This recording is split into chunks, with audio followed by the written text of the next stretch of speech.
इस वीडियो में मैं आपसे बात करने जा रहा हूँ फोर्थ ग्रेड एग्जाम के डीवी के लिए चेकलिस्ट को किस तरह से फिल करनी है उसके बारे में चर्चा करूँगा। वीडियो पसंद आए तो वीडियो को लाइक कीजिए, चैनल ज़रूर सब्सक्राइब कीजिए, क्योंकि कुछ स्टूडेंट हमारे यूट्यूब चैनल से भी जुड़े हैं जिनका डीवी 11 मार्च को आयोजित होने जा रहा है। तो 11 मार्च को उनका डीवी होने के बाद उनसे रिव्यू लेकर आपको इस यूट्यूब चैनल के माध्यम से ज़रूर बताया जाएगा कि डीवी किस तरह से आयोजित की गई थी मंडल द्वारा, कि शुरुआत में किस तरह से आपको एंट्री मिली है, उसके बाद आगे का नेक्स्ट प्रोसेस क्या रहा है, टीम द्वारा आपके डॉक्यूमेंट किस तरह से चेक किए गए हैं, अगर किसी दस्तावेज में कोई कमी पाई गई है तो आपको क्या बताया गया। ये सब जानकारी आपको इस यूट्यूब चैनल के माध्यम से बता दिया जाएगा। इसलिए अगर अभी तक आपने चैनल सब्सक्राइब नहीं किया तो चैनल जरूर सब्सक्राइब करें, नोटिफिकेशन भी ऑन रखिए ताकि जब भी मैं नया वीडियो लेके आऊँ सबसे पहले आपके पास पहुँचे। तो सबसे पहले मैं बात करने जा रहा हूँ इस वीडियो में आपसे कि चेकलिस्ट को स्टूडेंट द्वारा स्वयं भरना है, तो इसे आप किस तरह से फिल करोगे उसके बारे में चर्चा करने जा रहा हूँ। और सभी मंडल की जो तिथिवार शेड्यूल है वो जारी हो चुका है। सभी मंडल की पीडीएफ आपको हमारे टेलीग्राम चैनल पर देखने को मिल जाएगी, जिसका लिंक नीचे डिस्क्रिप्शन में भी दे रखा है और कमेंट बॉक्स में भी पिन कर रखा है। अगर अभी तक किसी कैंडिडेट ने अपने मंडल की डीवी डेट नहीं देखी है तो वो अभी जाके देख सकते हैं। सबसे पहले जो डीवी है वो आपके दिव्यांग कैटेगरी के जो कैंडिडेट हैं और स्पोर्ट्स पर्सन के जो कैंडिडेट है उनका डीवी आयोजित किया जाएगा, उसके बाद आगे के कैंडिडेट का आयोजित किया जाएगा। अब आप सोच रहे होंगे कि इस बार इनको प्राथमिकता क्यों दी गई है। तो इनको प्राथमिकता इसलिए दी गई है क्योंकि जो दिव्यांग कैटेगरी के कैंडिडेट है और स्पोर्ट्स पर्सन के जो कैटेगरी के जो कैंडिडेट है, इनके डीवी होने के बाद मेडिकल जांच भी की जाती है और स्पोर्ट्स कोटे के स्पोर्ट्स सर्टिफिकेट भी जांच किए जाते हैं, तो उसमें समय लगता है। तो इस बार इस ऐसा निर्णय इसलिए लिया गया कि सबसे पहले इनकी डीवी हो जाएगी, फिर एक साइड इनकी मेडिकल जांच भी चलती रहेगी और इनके स्पोर्ट्स सर्टिफिकेट भी जांच चलते रहेंगे, दूसरी साइड शेष कैंडिडेट की डीवी भी चलती रहेगी, जिससे कि फाइनल रिजल्ट है वो समय पर जारी हो सके। इस वजह से निर्णय लिया गया है। तो चलिए अब बात करते हैं कि जो चेकलिस्ट है इसे स्टूडेंट स्वयं द्वारा किस तरह से फिल करेंगे उसके बारे में चर्चा करने जा रहा हूँ। इसलिए वीडियो को बिना स्किप किए कंप्लीट देखें और वीडियो पसंद आ रहा है तो एक बार वीडियो को लाइक भी कर लीजिए, चैनल भी जरूर सब्सक्राइब कर लीजिए। आप देख सकते हैं यहाँ पर स्पष्ट रूप से लिखा हुआ है चतुर्थ श्रेणी कर्मचारी सीधी भर्ती परीक्षा 2024, जहाँ नीचे कोष्टक में लिखा हुआ है कि स्टूडेंट इसे स्वयं भरकर प्रस्तुत करें। यानी कि ये चेकलिस्ट आपको स्वयं को भरनी होगी और ये चेकलिस्ट की पीडीएफ भी आपको हमारे टेलीग्राम चैनल पर देखने को मिल जाएगी। तो सबसे पहले यहाँ पर आपको पासपोर्ट साइज का फोटो है वो चिपकाना होगा, नवीनतम पासपोर्ट साइज का फोटो, और आपके फोटो आपके सिग्नेचर आपके एप्लीकेशन फॉर्म से मैच होने चाहिए। अगर आपके सिग्नेचर या फोटो मैच नहीं हुए तो आगे पर आपका विचार नहीं किया जाएगा, आपके पूरी जांच पड़ताल की जाएगी। इसके बाद क्या करना होगा, यहाँ पर आपको पासपोर्ट साइज फोटो चिपकानी है। इसके बाद यहाँ पर आपको अपना नाम लिखना है। जो एप्लीकेशन फॉर्म में डॉक्यूमेंट में आपका जितना नाम है उतना ही आपको यहाँ पर नाम लिखना है। इसके बाद यहाँ पर आपको ईमेल आईडी लिखनी है और जो आपने फोर्थ ग्रेड एग्जाम के एप्लीकेशन फॉर्म में जो मेल आईडी लिखी है वही आप यहाँ पर लिख लीजिए। इसके बाद यहाँ पर आपको अपनी डेट ऑफ बर्थ लिखनी है, जो आपके एप्लीकेशन फॉर्म में लिखी है, डॉक्यूमेंट में जो आपकी डेट ऑफ बर्थ है वो आपको डेट ऑफ बर्थ लिखनी है। इसके बाद यहाँ पर आपको फोर्थ ग्रेड एग्जाम के रोल नंबर लिखने होंगे। फोर्थ ग्रेड एग्जाम के रोल नंबर लिखने के बाद यहाँ आपको अपने मोबाइल नंबर लिखने हैं, वही मोबाइल नंबर लिखे जो आपने एप्लीकेशन फॉर्म में लिखे, क्योंकि मोबाइल नंबर ईमेल आईडी वही डालने से आगे अगर विभाग को आपसे कोई काम हो तो फिर वो कांटेक्ट करे तो आसानी से उन्हें कांटेक्ट हो सके। इसके बाद आपका जेंडर मेल फीमेल जो भी है वो आप अपने अकॉर्डिंग यहाँ पर लिखेंगे।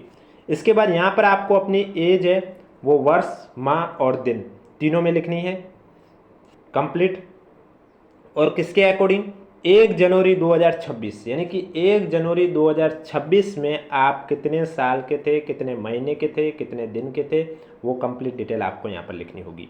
इसके बाद आपको अपने जो डॉक्यूमेंट है वो इसी सेट में जहाँ पर जो दस्तावेजों का विवरण दे रखा है इसी क्रम में आपको सेट करने हैं। जहाँ पर आप देख सकते हैं एक साइड लिखा हुआ है दस्तावेज उपलब्धता हाँ या ना, दूसरी साइड है जारी करने की तिथि और तीसरी साइड है दस्तावेज पृष्ठ संख्या। अब दस्तावेज उपलब्धता में हाँ या ना, यानी कि आपके यहाँ पर जो चेक लिस्ट में जो जो डॉक्यूमेंट दे रखे हैं उनमें से जो डॉक्यूमेंट आपके पास है वहाँ पर आपको हाँ लिखना होता है और जो नहीं है वहाँ पर आपको ना लिखना होगा। उसके बाद डॉक्यूमेंट के जारी करने की डेट यहाँ पर आपको लिखनी होती है और यहाँ पर दस्तावेज पृष्ठ संख्या, यानी कि आपने जो डॉक्यूमेंट सेट किए वो किस क्रम में किए, तो उसमें जो सबसे ऊपर है उसको पृष्ठ संख्या 1, उसके बाद 2, उसके बाद 3, उसके बाद 4, इस तरह से आपको देने। जैसे कि आप देख सकते हैं यहाँ पर सबसे पहले दे रखा है स्क्रूटनी फॉर्म। तो अब मैं आपको बता देता हूँ स्क्रूटनी फॉर्म के साथ जो आपकी फीस रसीद है, आपने जो फीस फिल की थी उसकी भी रसीद आपको साथ में लेके जानी होगी, क्योंकि आपने 4th ग्रेड डीवी के इंस्ट्रक्शन जो जारी हुए थे उसमें स्पष्ट रूप से लिखा हुआ है स्क्रूटनी फॉर्म के साथ जो फीस रसीद वाली स्लिप है वो भी आपको साथ में लेके जानी होगी। तो सबसे ऊपर आपको स्क्रूटनी फॉर्म रखना है। स्क्रूटनी फॉर्म आपने एसएसओ आईडी से फिल किया है, उसे आपको क्या करना है, उस पीडीएफ को डाउनलोड करके प्रिंट निकाल कर आपको लेके जाना होगा। अगर किसी कैंडिडेट ने एसएसओ आईडी से स्क्रूटनी फॉर्म फिल नहीं किया है, उस समय उसके टेक्निकल इश्यू या किसी भी कारणवश अपना स्क्रूटनी फॉर्म फिल नहीं कर पाया है और उसकी डीवी जिस डेट में है वो डीवी देखने जा सकता है, बस उसको क्या करना होगा, ऑफलाइन स्क्रूटनी फॉर्म फिल करना होगा। ऑफलाइन फिल करने के लिए उसका फॉर्मेट बोर्ड की वेबसाइट पे भी देखने को मिल जाएगा और हमारे टेलीग्राम चैनल पे भी देखने को मिल जाएगा। स्क्रूटिनी फॉर्म फिल करने के बाद 100 रुपये के पोस्टल ऑर्डर है वो आरएसएसबी बोर्ड के जो वर्तमान में सचिव है उनके नाम का बनाना है और फिर आपको उपस्थित हो जाना है जब भी आपका डीवी जिस डेट पर है उस डेट पर, और आपको वहां पर जब पूछा जाए कि आपने स्क्रूटिनी फॉर्म है वो ऑफलाइन क्यों दिया, तो जो भी आपके सामने समस्या आई वो उनको बता दीजिएगा, आपकी कोई दिक्कत नहीं होगी। और जिन कैंडिडेट ने ऑनलाइन स्क्रूटिनी फॉर्म फिल किया है, अगर ऑनलाइन फिल करते समय उनसे कोई त्रुटि हो गई है तो मैं आपको बता देता हूं, आप एफिडेविट दे देना, कोई दिक्कत नहीं आएगी, क्योंकि आपको मालूम है स्क्रूटिनी फॉर्म में एडिट का ऑप्शन नहीं दिया गया था। इसके बाद मैट्रिक या हाई स्कूल सेकेंडरी की अंक तालिका और प्रमाण पत्र। देखो प्रमाण पत्र डेट ऑफ बर्थ चेक करने के लिए मांगा जाता है। अब किसी किसी बोर्ड में क्या, जैसे बीएससी या अजमेर में तो अंक तालिका प्रमाण पत्र एक ही होता है, लेकिन कहीं कहीं बोर्ड में क्या अंक तालिका अलग होती है, प्रमाण पत्र अलग होते हैं, तो फिर उनको वो दोनों लेके जाने होती है, और जिनके एक ही है तो फिर उन्हें वो एक ही लेके जाने होती है। देखो अंक तालिका प्रमाण पत्र जिनके अलग अलग होते हैं तो उनकी अंक तालिका से तो उनके मार्क्स देखे जाते हैं और प्रमाण पत्र से उनकी डेट ऑफ बर्थ चेक की जाती है, क्योंकि जिनके पास बर्थ सर्टिफिकेट नहीं है तो वो 10th की मार्कशीट दिखा सकते हैं, बर्थ सर्टिफिकेट नहीं है तो भी कोई दिक्कत नहीं होगी। इसके बाद देखो ये सब अगर आपके पास उपलब्ध है तो आपको यहाँ पर आगे कॉलम में हाँ लिखना है, अगर आपके पास नहीं है तो आप ना लिखोगे। इसके बाद आपको मूल निवास प्रमाण पत्र, देखो नॉन टीएसपी से हैं आप, यानी कि गैर अनुसूचित क्षेत्र से है, तो आपको मूल निवास प्रमाण पत्र प्रस्तुत करना होगा। अगर ज़्यादा ही पुराना है, 10 से ज़्यादा साल पुराना है, तो आप क्या पुराना वाला भी लेके जाइए और एक नया भी बनवा लीजिए, वो भी आप लेके जाइए। और अगर आपके पास पहले कभी का नहीं बना हुआ है, एप्लीकेशन फॉर्म की लास्ट डेट के बाद में अगर आपने बनाया मूल निवास प्रमाण पत्र, तो आपको नया जो बनाया वो तो लेके जाना ही होगा, उसके साथ एफिडेविट भी आपको लेके जाना होगा। नेक्स्ट 4 नंबर पॉइंट पर आपका आता है श्रेणी ST, SC, OBC, MBC, EWS, शहरी या टीएसपी प्रमाण पत्र, यानी कि आप जिस भी कैटेगरी से हो उस कैटेगरी का प्रमाण पत्र अगर आपके पास है तो आपको यहाँ पर हाँ लिखना है, अन्यथा आपको ना लिखना होगा। फिर यहाँ जारी करने की तिथि लिखनी होगी और दस्तावेज प्रश्न के आपके कौन सा है वो प्रश्न के आपको यहाँ पर लिखना होगा। जाति प्रमाण पत्र में भी क्या है कि अगर आपने पहले कभी नहीं बनाया है, एप्लीकेशन फॉर्म की लास्ट डेट के बाद बनाया है, फिर चाहे आप एससी कैटेगरी के हो, एसटी के हो, ओबीसी के हो, ईडब्ल्यूएस के, एमबीसी, किसी भी कैटेगरी के हो, अगर आपने एप्लीकेशन फॉर्म की लास्ट डेट के बाद का बनाया है तो फिर आपको एफिडेविट भी साथ में लेके जाना होगा। लेकिन अगर आप एससी एसटी कैटेगरी के और एप्लीकेशन फॉर्म की लास्ट डेट से पहले का बना हुआ, पहले का कभी कभी भले बना हुआ, तो भी वो आपका जीवन पर्यंत वैलिड रहेगा। लेकिन इस बीच अगर आप OBC non criminal, MBC non criminal या ईडब्ल्यूएस से हो और आपका जाति प्रमाण पत्र एप्लीकेशन फॉर्म की लास्ट डेट से पहले का बना हुआ है लेकिन वो 1 साल से ज़्यादा पुराना हो गया, तो आपको एफिडेविट भी लेके जाना होगा। वो भी एफिडेविट मैक्सिमम 3 साल तक का वैलिड माना जाएगा, लेकिन उससे भी ज़्यादा अगर पुराना है तो फिर आपको नया बनाना होगा और फिर डीवी के समय पुराना वाला भी लेके जाना होगा और नया वाला भी लेके जाना होगा। इसके बाद अन्य श्रेणी, अब अगर आप पर लागू है अन्य श्रेणी, यानी कि अगर किसी महिला ने विधवा कोटे से फॉर्म फिल किया या परित्यक्ता से फॉर्म फिल किया या किसी स्टूडेंट ने स्पोर्ट्स पर्सन से फॉर्म फिल किया या विशेष योग्यजन से फॉर्म फिल किया है तो आपको यहाँ पर हाँ लिखना होगा। अगर आपने इनमें से किसी भी कैटेगरी से फॉर्म फिल नहीं किया है तो आपको यहाँ पर ना लिखना होगा, और ना लिखोगे तो फिर दस्तावेज जारी करने की तिथि में डैश ही कर देंगे। तो यहाँ पर जो भी आपकी कैटेगरी से फॉर्म फिल किया है यहाँ पर दे रखी है कोष्टक में, उनमें से अगर जिस भी कैटेगरी से फॉर्म फिल किया उसका आपको सर्टिफिकेट दिखाना होगा। खेल संबंधित को प्रमाण पत्र की बात करें तो स्पोर्ट्स पर्सन का जो सर्टिफिकेट है वो आपके एप्लीकेशन फॉर्म की जो लास्ट डेट थी उससे पहले का बना होना चाहिए, उसके बाद का वैलिड नहीं माना जाएगा। इसके बाद आप देख सकते हैं यहाँ पर लिखा हुआ 2 मूल चरित्र प्रमाण पत्र अलग अलग राजपत्रित अधिकारियों से प्रमाणित, यानी कि आपको 2 चरित्र प्रमाण पत्र अलग अलग राजपत्रित अधिकारियों से प्रमाणित किए हुए दिखाने हैं, और जब ये आप दिखाएंगे तो यहाँ पर आपको हाँ लिखना है, कौन सी डेट पर जारी किया वो तिथि लिखनी होगी और यहाँ पर प्रश्न संख्या लिखनी होगी, और वो आपके रिलेटिव नहीं होने चाहिए दोनों राजपत्रित अधिकारी। इसके बाद वचनबद्ध प्रपत्र सादे कागज पर, यानी कि आप धूम्रपान गुटखे का सेवन नहीं करते हैं, उसको लेकर एक वचनबद्ध प्रपत्र है। इसका भी फॉर्मेट मैंने आपको बता दिया। ये सब फॉर्मेट की पीडीएफ आपको हमारे टेलीग्राम चैनल पर देखने को मिल जाएगी, जिसका लिंक नीचे डिस्क्रिप्शन में दे रखा है। तो ये भी आप सादे कागज पर लिखोगे, इसके लिए नोटरी की आवश्यकता नहीं है। तो वचनबद्ध प्रपत्र में भी आप यहाँ पर क्या कर लेंगे, हाँ कर लेंगे। इसके बाद नेक्स्ट है संविधान शपथ पत्र। इसका भी फॉर्मेट आपको हमारे टेलीग्राम चैनल पर देखने को मिल जाएगा। संविधान के नियमों का पालन कर रहे हैं, उसकी शपथ ले रहे हैं, तो संविधान शपथ पत्र भी आपके सादे कागज पर है। तो यहाँ पर आपको हाँ लिख लेना है और जारी करने की तिथि और आपको दस्तावेज प्रश्न संख्या लिख लेना है। इसके बाद दहेज संबंधी घोषणा पत्र, ये सभी कैंडिडेट के लिए कंपलसरी है, चाहे आपने फॉर्म विधवा कैटेगरी से फिल किया हो, चाहे परित्यक्ता कैटेगरी से महिला ने फॉर्म फिल किया है, यदि आप विवाहित हैं या अविवाहित हैं, कुछ भी हो, सभी के लिए दहेज संबंधी घोषणा पत्र दिखाना कंपलसरी है। और इन सभी अलग अलग कैटेगरियों का जो फॉर्मेट है वो भी आपको हमारे टेलीग्राम चैनल पर देखने को मिल जाएंगे। जो विवाहित है उन्होंने विवाह के समय दहेज नहीं लिया, जो अविवाहित है वो भविष्य में दहेज नहीं लेंगे। ये सब जानकारी आपको उस फॉर्मेट में देखने को मिल जाएगी और ये आपको प्रस्तुत करना होगा। और अवेलेबल होते ही आपको यहाँ पर हाँ लिख लेना है, जारी करने की तिथि, और यहाँ पर आपको प्रश्न संख्या लिखनी होगी। इसके बाद नेक्स्ट आता है विवाह प्रमाण पत्र।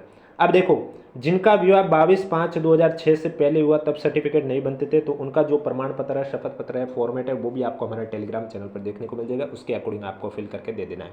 लेकिन जिनका विवाह 22/5/2006 के बाद हुआ तो उनके पास मैरिज सर्टिफिकेट होगा, तो वो आप अपना मैरिज सर्टिफिकेट दिखा लीजिए और दिखाने पर आपको यहाँ पर हाँ लिखना होगा। संतान संबंधी घोषणा पत्र, ये राजपत्रित अधिकारी से प्रमाणित होना कंपलसरी है और ये आपके दिखाने पर आपको यहाँ पर हाँ लिखना होगा, दस्तावेज प्रश्न संख्या लिखना होगा और यहाँ पर जारी करने की तिथि लिखनी होगी। इसके बाद नेक्स्ट पॉइंट पर आपका आता है सामान्य घोषणा पत्र, यानी कि आपने जो भी डॉक्यूमेंट दिखाए सभी सही है, कोई भी कूट रचित या जाली फर्जी दस्तावेज नहीं है, सभी सही दस्तावेज है। इसको लेकर एक सामान्य घोषणा पत्र है, तो ये आपको फिल करना है। इसका भी फॉर्मेट आपको हमारे टेलीग्राम चैनल पर देखने को मिल जाएगा और ये दस्तावेज उपलब्ध होते हैं। यहाँ पर आपको हाँ लिखना होगा, जारी करने की तिथि और यहाँ पर प्रश्न संख्या लिखनी होगी। इसके बाद आता है विकल्प पत्र, यानी कि अगर किसी कैंडिडेट का सिलेक्शन नॉन टीएसपी और टीएसपी दोनों कैटेगरी से हो गया है तो वो प्रोविजनली रूप से किस में सिलेक्शन चाहता है, टीएसपी से, यानी कि कल को अगर उसका फाइनल सिलेक्शन हो जाता है तो वो किस में जाना चाहता है, टीएसपी में या नॉन टीएसपी। नॉन टीएसपी यानी कि गैर अनुसूचित क्षेत्र, टीएसपी यानी कि अनुसूचित क्षेत्र।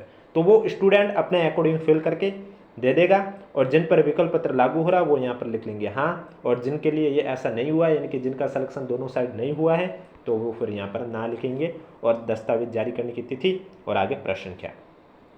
अगला पॉइंट है नमूना हस्ताक्षर प्रारूप, यानी कि हैंड रिटन वाला प्रारूप आपको मालूम है, हिंदी में पैरा लिखा हुआ, उसके नीचे खाली जगह आपको हिंदी में लिखना होता है, इंग्लिश का पैरा है उसके नीचे खाली जगह आपको इंग्लिश में लिखना होता है, दोनों जगह अपने सिग्नेचर कर देना है। तो उसका जो हैंड नमूना हस्ताक्षर प्रारूप है वो लिखने के बाद आप अवेलेबल करवा रहे हैं तो यहाँ आपको हाँ लिख लेना है, जारी करने की तिथि और प्रश्न संख्या लिख लेना है। इसके बाद आता है स्वयं का फोटो पहचान पत्र, यानी आपको एक आईडी प्रूफ भी लेके जानी होगी, आधार कार्ड लेके जाइए या वोटर आईडी लेके जा सकते हैं या ड्राइविंग लाइसेंस भी लेके जा सकते हैं या पासपोर्ट साइज फ़ोटो जो भी है उसकी प्रति लेके जानी है। अवेलेबल है तब आपको हाँ लिख लेना है, जारी करने की तिथि लिख लेनी है और प्रश्न संख्या लिख लेना है। आधार कार्ड की फ़ोटोकॉपी भी लेके जानी होगी जिस पर QR कोड अंकित हो। उसके बाद स्टूडेंट को यहाँ पर अपने सिग्नेचर कर देने। आप देख सकते हैं यहाँ पर स्पष्ट रूप से लिखा हुआ है कि सभी प्रपत्र इसी क्रम में संलग्न कर उन पर प्रश्न संख्या अंकित करें, यानी कि आपके जितने भी डॉक्यूमेंट हैं वो यहाँ पर जो क्रम दे रखा है 1 से लेकर 15, इसी क्रम में आपको सभी डॉक्यूमेंट अटैच करने हैं और उन सभी पेज पर आपको प्रश्न संख्या लिख लेनी है, 1 2 3 4 जो भी है। और इसके बाद लास्ट में लिखा हुआ है सभी प्रपत्र स्वयं प्रमाणित करने हैं और डीवी के लिए आपको स्वयं को उपस्थित होना है।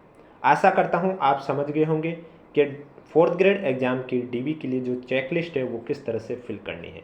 अब किसी को भी कोई डाउट है तो नीचे कमेंट बॉक्स पूछिए। वीडियो पसंद आए तो वीडियो को लाइक कीजिए, चैनल जरूर सब्सक्राइब कीजिए, क्योंकि मैंने आपको पहले भी कहा है अभी भी कह रहा हूँ, हमारे यूट्यूब चैनल से जुड़े कुछ स्टूडेंट हैं जिनका 11 मार्च को डीवी है, उनसे रिव्यू लेकर आपको यूट्यूब चैनल के माध्यम से बता दिया जाएगा कि डीवी किस तरह से आयोजित की गई है, शुरुआत में एंट्री किस तरह से मिली है, एंट्री मिलने के बाद का प्रोसेस क्या हुआ है, टीमों ने अलग अलग दल बनाए हैं, उन्होंने आपका दस्तावेज किस तरह से चेक किए हैं, अगर किसी के दस्तावेज में कोई कमी पाई जाती है तो फिर वो क्या कहते हैं स्टूडेंट को, ये सब जानकारी आपको इस यूट्यूब चैनल के माध्यम से बता दिया जाएगा। और आपको मालूम है सबसे लास्ट में डीवी है वो जयपुर मंडल की कंप्लीट होगी 27 अप्रैल के आसपास, और सबसे पहले जो डीवी है वो पाली मंडल की कंप्लीट होगी 23 मार्च को। पाली मंडल की स्टार्ट भी 12 मार्च से हो रही है, क्योंकि इसमें संख्या बहुत कम है, 5000 के करीब है, और जयपुर में सबसे ज़्यादा है 32,000 के करीब। अगर आपकी डीवी डेट में कोई भी अड़चन आती है जिससे कि आप डीवी नहीं करवा पाते हैं, कोई एग्ज़ाम डेट आ जाए या कोई भी कुछ कारण हो सकता है, तो फिर उसके लिए अलग से आपको 2 अवसर और दिए जाएंगे। उन 2 अवसर में आप अपना डीवी करवा सकते हैं। अब किसी को भी कोई भी डाउट है तो नीचे कमेंट बॉक्स में हमें ज़रूर पूछिए।